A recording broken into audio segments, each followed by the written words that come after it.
Hello YouTube, welcome to another Season 6 Patch 6.2 guide by eGaming Television, and in this guide we are covering Jhin, the Virtuoso. And now the curtain rises. Quickly before we start, I'd just like to mention that I did do a new format for these guides. I lost all the information because my hard drive fried on my old computer, so please let me know in the comments if you guys do like the new format that I have in these guides. Jhin is a new champion released in 6.2. He is traditionally an AD carry, however, he can be played top and mid as well. Jhin is a champion with exceptionally long range, however he has no built-in escapes in his kit, so he does have a lot of pros and cons. So let's hop right into those pros and cons. Jhin's first pro is that he's got strong poke and harass. With both his Whisper's fourth shot and his dancing grenades, he's able to get off a lot of harass in the lane. Now we're going to be looking at these abilities a bit later on, so I will explain why the poke and harass is so strong in those abilities. His next pro is that he's also got excellent scaling. He's got high AD ratios and his range is rather long as well. As he gets more and more AD, he's doing tons of damage and he can do it from a very long range as well. His ultimate is actually very solid as well and makes him feel like a sniper in League of Legends. It's got an amazing 2500 range and does more and more damage as the game progresses. If he's able to land these shots on squishy targets, he's able to delete them from a very long range. And this brings us right into the fourth pro, which is he has very high range. His ultimate, like previously mentioned, is 2500 range, and his W also has 3000 range. This of course means that he doesn't actually have to be that close to a team fight to still add a ton of damage. Now why does he do a ton of damage? Well, because of the fifth pro, which is he has very high AD. The reason his AD is so high is because of his passive, which is called Whisper. He gains attack damage from his critical strike chance and his bonus attack speed as well. His attack speed doesn't actually make him attack faster, but he does get all of this AD from it, so it is worth getting attack speed in his build. Jhin's last pro is that he's also got strong objective control. Part of this is due to his very high range, meaning he doesn't actually have to be by the objective. However, he also has traps in his kit, so he can trap around objectives as well. Both of these make him very strong at holding the objective, as people don't actually want to move in. With all of those pros, however, come a lot of cons. The first one being he's extremely immobile and unsafe. When playing Jhin, he feels like a rather clunky AD carry. He's one of the AD carries where positioning is most important. Since he has no built-in escape and he can't really duel anybody, this means you do have to position correctly. If you don't, there are tons of champions in the meta which will be able to 1v1 the shit out of you. His next con is that he's got weak self-peel as well. If an opponent does walk into a trap, he is able to CC them in that trap. However, that's the only real CC he has in his kit, and obviously if somebody's on top of him, that's insanely hard to do. This means that he's very reliant on his team peeling for him, and if they do not, he's going to have a miserable time in the game. Jhin's also rather difficult to learn, but I'd mostly contribute this to the fact that he has to position properly. The reason he's so difficult to learn is mainly because of the first two cons though. The current popular AD carries such as Graves, Ezreal, and Lucian are actually able to duel a lot of the characters out there, and they are able to escape as they do have built-in escapes in their kit. The reason he is so difficult to learn is because he can't do either of these. On top of this, he's also fairly reliant on landing his skill shots, so that does contribute to him being difficult to learn as well. His fourth con is that he's got slow attack speed. This here is probably the biggest reason he's not able to duel a lot of champions. Sure, he can take 30% of your health in a shot, but his shots are insanely slow.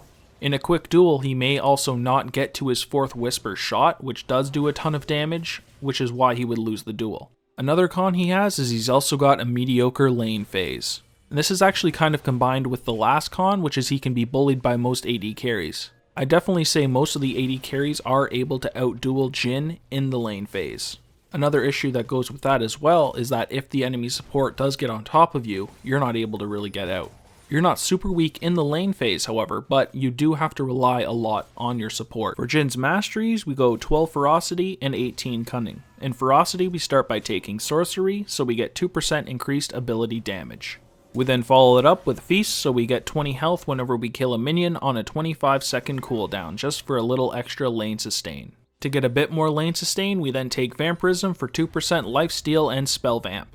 The last ability we take in Ferocity is Oppressor, and we deal 2.5% increased damage to targets with impaired movement, which is slow, stun, root, taunt, and etc. As Jhin, we do have ways of rooting and slowing opponents, so this is very good on Jhin. In the Cunning side, we start by taking Savagery, so our single targets and spells deal 5 bonus damage to minions and monsters. This mastery just helps Jhin last hit a little easier in the lane. For yet some more added sustain, we get Secret Stash, so our potions and elixirs last 10% longer, and our health potions are replaced by biscuits that restore 20 health and 10 mana instantly on use. We then take Merciless, so we deal 5% increased damage to champions below 40% health. And this is really nice on Jhin as it works very nicely with our ultimate to just finish off targets a little easier. As always, we get Dangerous Game, so champion kills and assists restore 5% of our missing health and mana. This can just help you survive through team fights a little easier as you're gaining some health and mana, assuming you are getting some kills or assists. We then move into Precision, so we gain 3 plus 0.3 per level Armor Pen and Magic Pen. This ability is always taken on AD carries as it helps you get through any armor that opponents may have. Finally, we get Thunderlord's Decree, so our third attack or spell on an enemy champion calls down a lightning strike, dealing magic damage in the area, and the damage is 10 per level, plus 30% of your bonus attack damage and 10% of your ability power, and it has between a 25 and 15 cooldown based on your level. This is actually really nice on Jhin, considering he does get a ton of AD from the way his passive works. This means that Thunderlord's Decree will actually do more damage for Jhin than any other champion really. For Jin's runes, we get a lot of attack damage, armor, and magic resist. And to do this, we start by getting 9 greater marks of attack damage, and then 9 greater seals of armor, 9 greater glyphs of magic resist, and 3 greater quintessences of attack damage. In total, this equals 15 attack damage, 9 armor, and 12 magic resist. These runes are great for AD carries as you get a bit tankier in the bot lane for trades, and you get a lot of attack damage for dealing out that damage. For Jhin summoners, we take the traditional Flash heal. Flash has a lot of defensive and offensive uses. This can allow you to escape from champions diving into your team's backline, or can be used to chase opponents if needed. Jhin is a very long-range champion, so he usually won't have to do the latter, but sometimes it does happen. Heal is by far the best summoner for bot lane. It helps both you and your lane partner, which gives it a lot of utility. You can use it to save yourself, an ally, or bait people into diving you if you do have heal ready. Now we're going to look at each of Jin's abilities, starting with his passive, which is called Whisper. The first part of the ability is called Death in 4 Acts. Jin's basic attacks utilize ammunition, and his attack speed cannot be improved except through leveling up. Jhin can attack 4 times before having to reload for 2.5 seconds. And automatically does so after 10 seconds of not attacking. The final shot is a guaranteed critical strike that also deals 15, 20, or 25% of target's missing health as bonus physical damage. The second part of the passive is then called Every Moment Matters. Jin's critical strikes deal 25% reduced damage, but grant 10% plus 4% per 10% bonus attack speed, movement speed, for 2 seconds. Additionally, his attack damage is increased by 2% to 40% based on level, plus 4% per 10% critical strike chance, plus 2.5% per 10% bonus attack speed. The first part of the passive is rather simplistic. The main thing you need to know is you don't actually get attack speed from getting attack speed items, you get AD from it. However, you do get attack speed from leveling up, but that is the only way you get attack speed. Overall, your attacks are slow but hit hard, especially your 4th shot, but you have to reload after firing that powerful shot. The movement speed you get from Every Moment Matters is actually really nice on Jhin, considering he doesn't really have any mobility in his kit, so this is a nice part of the passive as well. We'll look at the attack damage you get from your critical strike and bonus attack speed a bit more in the item build. Although he does have this part in his passive, we still do get a pretty much traditional AD carry build. Now we're going to look at Jin's Q, which is called Dancing Grenade, and Jhin launches a canister at the targeted enemy, dealing between 60 and 160, plus between 30 and 50% AD, plus 60% AP, physical damage.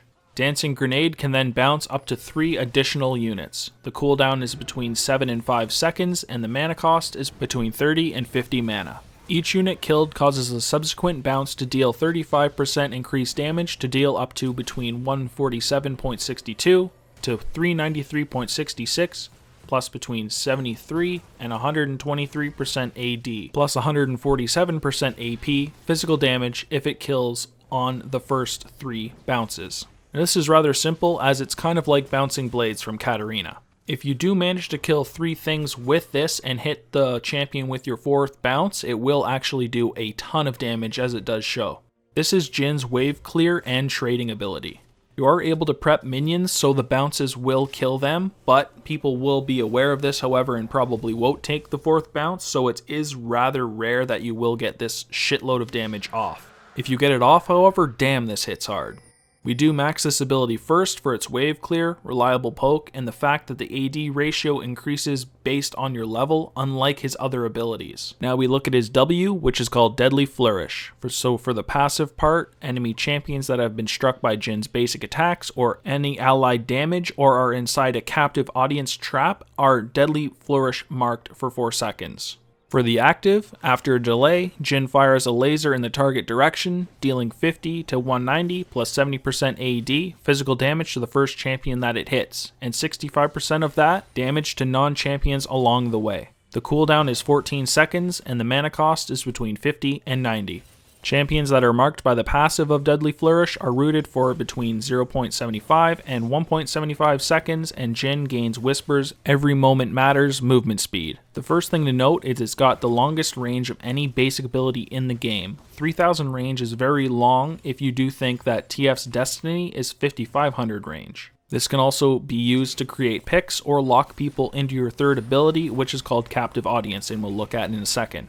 A really nice part about the ability is that if your allied champions do damage people, you can use this to root them from a very long distance. It is best, however, used with your captive audience because it does allow you to get off massive burst damage from very far away. If your team doesn't have a lot of reliable CC, you would max this second. However, if they do, then this is the ability you would want to max last. Jhin's last basic ability is his E, which is called Captive Audience. The passive part, which is called Beauty and Death. Whenever Jhin scores a takedown on an enemy champion, he summons a blooming lotus trap around their corpse. As for the active, Jhin places a lotus trap on their target location that arms and stealths after a brief delay and lasts for 2 minutes. The lotus trap reveals all units in an area for 4 seconds and blooms if an enemy unit walks over it. The cooldown is 2 seconds plus an ammo recharge of between 28 and 24 seconds, and the mana cost is between 40 and 60 mana plus a charge.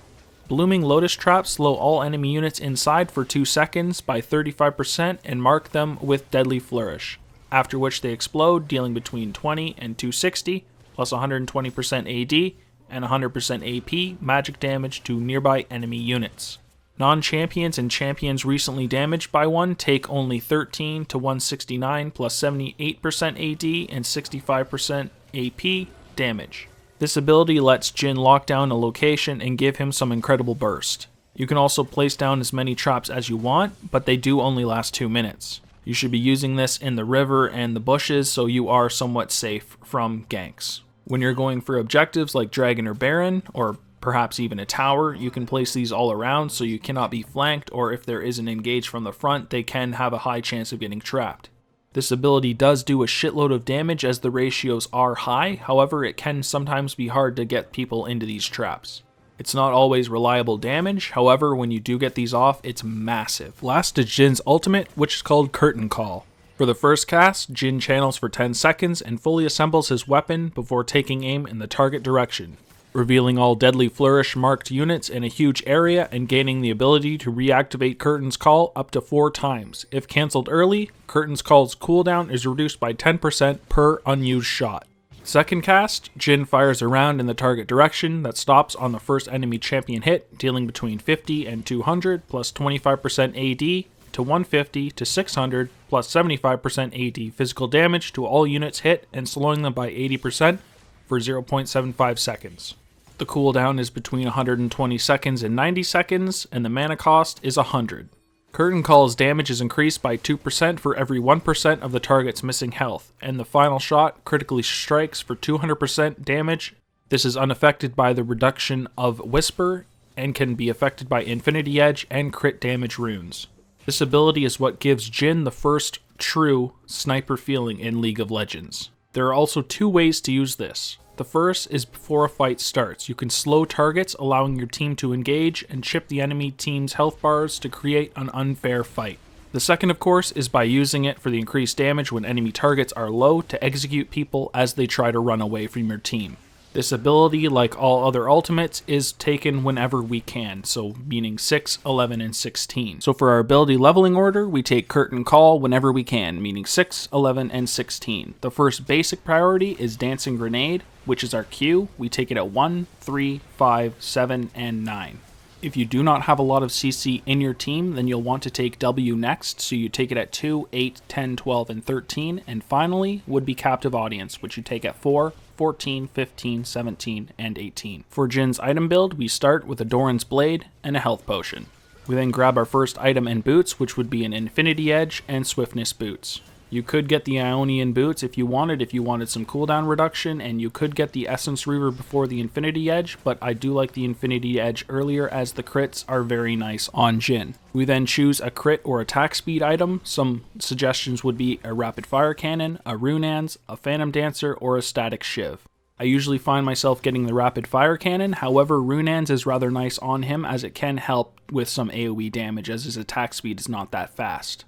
An example full build would be first an Infinity Edge followed by Boots of Swiftness, then into a Rapid Fire Cannon and Essence Reaver, followed by a Bloodthirster, and then an LDR finally. This build gives him a ton of attack damage, crit, cooldown reduction, and armor penetration as well. Some alternatives, however, would be a Maw if you needed the magic resist, or a Mercurial Scimitar if you're against such things as like a Zed if you needed to break that, a Sterax Gauge if you wanted the shield, or a Banshee's Veil if you were against a lot of AP and you needed the shield to stop some spells. A new part of the guide I'm adding is each phase of the game, so we're going to start by looking at his lane phase. This part is mainly decided by the support you're playing with. If you're with Thresh, for example, pick fights with your 4th Whisper shot and set up Deadly Flourish with a Captive Audience or Death Sentence. If you're with a more passive support like Soraka, you should only look to trade when landing a Dancing Grenade and have your 4th Whisper shot ready. You should focus primarily on farming in the lane. It can be a little harder than usual since Jhin has that reload, but he can use his Dancing Grenade to help him farm. You should avoid extended trades as well. Jhin usually cannot win trades lasting over a few auto attacks due to his kit.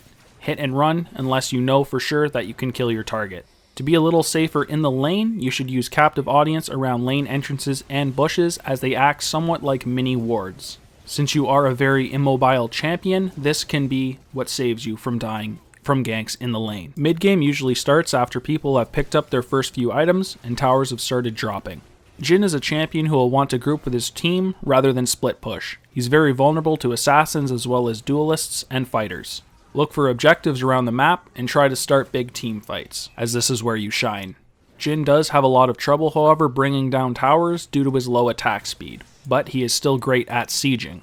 Take advantage of your insanely high range and use your Captive Audience to protect your team from flankers. Harass your opponents with Deadly Flourish and clean up low HP targets with your Curtain Call. Now finally we arrive at the late game, and late game is the point in the game where most AD carries can 3-shot people, tanks never die, and support starts spamming CC. This is where people have 4+ items and team fights start breaking out all the time. Jhin pretty much does what he was doing in the mid game, except he's able to man up a bit more with his 4th Whisper shot now that it deals an insane amount of damage. Use your traps around teamfight areas and try to set up Curtain Call. Your ultimate can either be used to open up a fight with the slow it provides or to execute enemies. Also be sure to avoid 1v1 situations.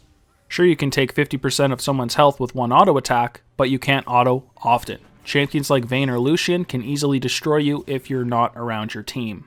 When you are playing Jhin, just think of yourself as a sniper. You have claymores around the map, you're able to do a lot of damage from a long distance, however, short range, you're gonna get fucked. That pretty much covers it for our Season 6 guide on Jhin the Virtuoso. If you spend some time learning this champion, You will be beautiful. if you guys like this guide, please like and subscribe, and please remember you can go to www.egamingtv.com if you do want to view our other guides. You can also find us on Twitter at egaming_TV. Thanks again for watching, and I hope to see you guys in the other guides.